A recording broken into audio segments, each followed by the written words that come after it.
അതെ, ആ ചിന്ത ചേച്ചി പിന്നെ ഇറങ്ങിയിട്ടുണ്ട്. ഇത്തവണ സെൽഫി ആണോ പൊതിച്ചോറാണോ ജിമിക്കിയും കമ്മലും ആണോ ഇരയാകേണ്ടി വരുന്നതെന്നറിയില്ല. ഏതായാലും എല്ലാവരും ഒന്ന് പിടിച്ചിരുന്നു. എല്ലാ വർഗീയവാദികൾക്ക് മുമ്പിലും മുട്ടിടിക്കാതെ ആവേശത്തോടു കൂടി നിന്ന് മതനിരപേക്ഷതയുടെ രാഷ്ട്രീയം പറയുന്ന യുവജന പ്രസ്ഥാനത്തിന്റെ പേരാണ് ഡിവൈഎഫ്ഐ. ഓ, വർഗീയത ഒട്ടും പറയാത്ത, ഒട്ടും ചെയ്യാത്ത, മതനിരപേക്ഷതയ്ക്ക് വേണ്ടി എപ്പോഴും പ്രസംഗിക്കുന്ന, ആരുടെ മുന്നിലും, അതായത് വർഗീയവാദികളുടെ ഒന്നും മുന്നിൽ മുട്ടിടിക്കാത്ത യുവജന പ്രസ്ഥാനത്തിന്റെ പേരാണ് ഡിഫി. അറിയാത്തവരാരെങ്കിലും ഉണ്ടെങ്കിൽ ഒന്ന് എഴുതി വെച്ചോണേ.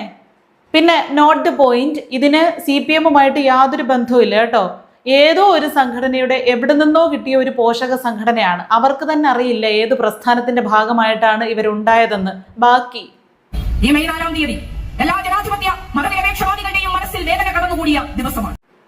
മെയ് 4-ാം തീയതി ജനാധിപത്യ മതനിരപേക്ഷവാദികളുടെ മനസ്സിൽ വേദന കടന്നുകൂടാൻ എന്താ സംഭവിച്ചത്? തോറ്റപ്പിയിട്ട ദിവസം. ഇതുപോലെ മനുഷ്യർ സന്തോഷിച്ച ഒരു ദിവസം വേറെയില്ല. ഒന്ന് ചിരിപ്പിക്കാതെ പോയേ ചേച്ചി. നമുക്കറിയാം, തെരഞ്ഞെടുപ്പ് ഫലം വന്നപ്പോൾ ഇടതുപക്ഷത്തിന് നാം പ്രതീക്ഷിക്കാത്ത അപ്രതീക്ഷിതമായ തോൽവി ഏറ്റുവാങ്ങേണ്ടി വന്നു. ഡയറക്റ്റ് ആയിട്ടൊന്ന് സമ്മതിച്ചു കേട്ട്. പിന്നെ പ്രതീക്ഷിക്കാത്ത തോൽവി എന്നൊന്നും അതിനെ ഡെക്കറേറ്റ് ചെയ്യണ്ട കേട്ടോ. നിങ്ങൾ പ്രതീക്ഷിച്ചത്രയും തോൽവി ഉണ്ടായില്ല. പ്രതീക്ഷിച്ചത് ഒറ്റേക്കമായിരുന്നല്ലോ. എങ്ങനെ 35-ലേക്ക് ഉയർന്നു എന്ന അത്ഭുതമായിരുന്നല്ലോ പിന്നെ നിങ്ങളുടെ ജില്ലാ സമ്മേളനങ്ങളിലൊക്കെ ചർച്ച ചെയ്യപ്പെട്ടത്. പക്ഷേ ഞങ്ങൾ ഈ നാടിനോട് വളരെ വിനയത്തോടു കൂടി ഓർമ്മപ്പെടുത്തുകയാണ്. ഓർമ്മപ്പെടുത്തിക്കോ. പരാജയപ്പെട്ടു എന്നറിഞ്ഞപ്പോൾ കരഞ്ഞ് കണ്ണീരൊഴുക്കി വീടുകളിലേക്ക് പോവുകയല്ല ഡിവൈഎഫ്ഐയുടെ പ്രവർത്തകർ ചെയ്തത്. തെരഞ്ഞെടുപ്പുകളിൽ നമ്മൾ പരാജയപ്പെട്ടാൽ പിന്നെ കണ്ണീരൊഴുക്കിക്കൊണ്ട് വീട്ടിനകത്ത് കയറി ഇരിക്കുകയല്ലല്ലോ ചെയ്യുന്നത്. ഉടനെ വാളും പരിചയം എല്ലാം എടുത്ത് ജയിച്ച ആളുകളുടെ വീടുകൾ ലക്ഷ്യമാക്കിയല്ലേ പോകുന്നത്. ആ പാർട്ടിക്കാരെ എങ്ങനെയും വെട്ടി നിരത്തണം, അതല്ലേ നമ്മുടെ ലക്ഷ്യം. നിങ്ങൾ ആരും കഥ കടച്ച് വീട്ടിനകത്ത് മര്യാദയ്ക്ക് ഇരിക്കുമെന്ന് ഞങ്ങൾ ആരും പറഞ്ഞില്ല. മര്യാദ നിങ്ങളുടെ ഭാഗത്തു നിന്ന് പ്രതീക്ഷിക്കുന്നുമില്ല. നെഞ്ചത്തടിച്ച് നിലവിളിച്ചുകൊണ്ട് മുറിക്കകത്ത് കടച്ചിട്ടവരല്ല ഡിവൈഎഫ്ഐ. അത് ശരി. അപ്പൊ മുറി അടച്ചിട്ടിരുന്ന് നെഞ്ചത്തലച്ച് നിലവിളിച്ചായിരുന്നല്ലേ? ഞങ്ങൾക്ക് ഒരു ചെറിയ സംശയമേ ഉള്ളായിരുന്നു. ഇപ്പൊ ചിന്ത ചേച്ചിയുടെ വായിന്ന് തന്നെ കേട്ടപ്പോ ഞങ്ങൾക്ക് ബോധ്യമായി. ഇനി രാഷ്ട്രീയ പ്രവർത്തനം വേണ്ട എന്ന് പറഞ്ഞ് ടോം ആൻഡ് ജെറി കാണാൻ പോയവരല്ല ഡിവൈഎഫ്ഐ. ടോം ആൻഡ് ജെറിയും കാണാറുണ്ടോ? ബോബനും മോളിയോ? നിങ്ങൾ ടോം ആൻഡ് ജെറി കാണുമല്ലായിരുന്നു, റൂമിനകത്ത് കിടന്ന് ഉറങ്ങുമല്ലായിരുന്നു. ഇതൊക്കെ ഞങ്ങൾക്ക് അറിയാം. നിങ്ങൾക്ക് ഓൺലൈന് വലിയ പരിപാടികളല്ലായിരുന്നോ? ജയിച്ച ആളുകളെ എങ്ങനെയും നാറ്റിക്കാനുള്ള ശ്രമം അതല്ലേ നിങ്ങൾ നടത്തിക്കൊണ്ടിരുന്നത് തുടർച്ചയായിട്ട്? അതൊക്കെ ഞങ്ങൾ കണ്ടു ബോധ്യപ്പെട്ടതാ. ചേച്ചി പോയിന്റിലേക്ക് വാ. മെയ് 4-ാം തീയതി നിങ്ങളൊന്ന് ചിന്തിച്ചു നോക്കൂ, നിങ്ങളൊന്ന് ശ്രദ്ധപൂർവ്വം പരിശോധിച്ചു നോക്കൂ. എല്ലാവരും ശ്രദ്ധാപൂർവം പരിശോധിക്കാൻ തയ്യാറായിക്കേ. ഇടതുപക്ഷത്തിന് കനത്ത പരാജയം ഉണ്ടായപ്പോഴും കേരളത്തിൽ ഉച്ചയ്ക്ക് ഏതെങ്കിലും സർക്കാർ ആശുപത്രിയിലെ പൊതിച്ചോറ് വിതരണം മുടങ്ങിയിട്ടുണ്ടോ? എങ്ങനെ ഇരിക്കുന്നു? പറഞ്ഞു പൊതിച്ചോറിലെത്തി. വേറൊന്നും പറയാനില്ല. എൻ്റെ പൊന്നു ചേച്ചി ഒരു 100,000 പ്രാവശ്യം പറഞ്ഞിട്ടുണ്ട്. നാട്ടുകാർ അവരവർ വേല ചെയ്ത് അവരവരുടെ അടുക്കളയിൽ ഉണ്ടാക്കുന്ന ആഹാരം അവരുടെ വീട്ടിൽ ചെന്ന് നിങ്ങൾ വാങ്ങിച്ച് ആശുപത്രി കൊടുക്കുന്നുണ്ടെന്ന് സമ്മതിച്ച് അതിന് ഇത്രയും പബ്ലിസിറ്റി കൊടുത്ത് നിങ്ങൾ സ്വയം ഇങ്ങനെ നാറണോ? ഈ പൊതിച്ചോറിൻ്റെ കാര്യം ഇത് എത്രാമത്തെ പ്രാവശ്യമാണ് നിങ്ങളുടെ വായിന്ന് ഞങ്ങൾ കേൾക്കുന്നത്? കണ്ടവരുടെ കയ്യിൽ നിന്ന് വാങ്ങിച്ചു കൊടുക്കുന്നതിന് ഇത്രയും പ്രസംഗം. അപ്പോൾ പിന്നെ നിങ്ങളുടെ പാർട്ടി ഫണ്ടിൽ നിന്ന് വല്ലതും എടുത്തായിരുന്നു ഇത് കൊടുത്തതെങ്കിൽ ആ നാട്ടുകാർക്ക് അത് മനസമാധാനമായിട്ട് കഴിക്കാൻ പറ്റുമോ? അതായത് മെയ് 4-ാം തീയതി തോറ്റ് തുന്നം പാടിയിരുന്ന് നെഞ്ചത്തലച്ച് കരഞ്ഞുകൊണ്ടിരുന്നതിനിടയ്ക്കും കൃത്യമായിട്ട് വീടുകളിൽ ചെന്ന് പൊതിച്ചോറ് വാങ്ങിച്ചുകൊണ്ട് സർക്കാർ ആശുപത്രികളിൽ കൊടുക്കാൻ അവർ മനസ്സ് കാണിച്ചു. അവരത് മറന്നില്ല.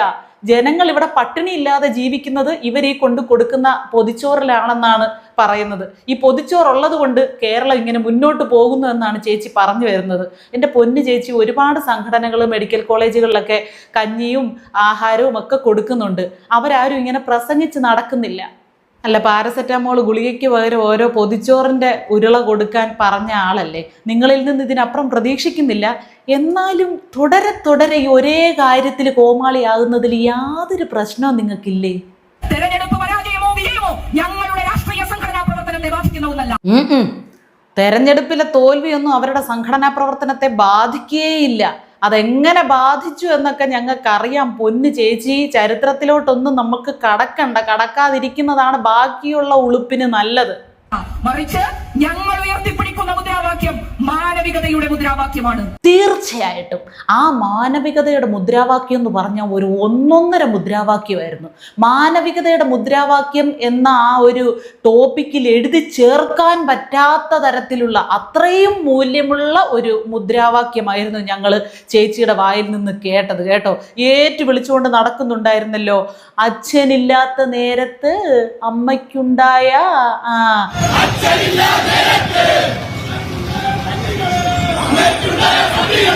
അപ്പൊ അച്ഛനില്ലാത്ത നേരത്ത് അമ്മയ്ക്കുണ്ടായ മക്കളുടെയൊക്കെ വീടുകളിൽ നിന്ന് പൊതിച്ചോറ് വാങ്ങിക്കൊണ്ടുപോയി നാട്ടുകാരുടെ വിശപ്പടക്കുന്നതിനെ കുറിച്ചല്ലേ ചേച്ചി ഇപ്പം നിന്ന് പ്രസംഗിക്കുന്നത്. അപ്പൊ മുദ്രാവാക്യത്തിന്റെ കാര്യം ഓർക്കുമ്പോൾ എപ്പോഴും ഈ സ്പെഷ്യലായിട്ട് നിൽക്കുന്ന ഈ ഒരു മുദ്രാവാക്യത്തെ ചേച്ചി മറക്കരുത് കേട്ടോ. അത് ഇടയ്ക്കിടയ്ക്ക് ഓർമ്മിച്ചോളണം. എന്നിട്ട് സ്ത്രീ സുരക്ഷയ്ക്ക് വേണ്ടിയിട്ട് കൂടി സംസാരിക്കണം. സ്ത്രീ അമ്മയാണ്, ദേവിയാണ്, സർവം സഹയാണ് തുടങ്ങിയ വാക്കുകളൊക്കെ ഇങ്ങനെ ഉരുവിട്ടുകൊണ്ടേയിരിക്കണം. സ്ത്രീപക്ഷ രാഷ്ട്രീയമാണ് ചേച്ചിയുടെ.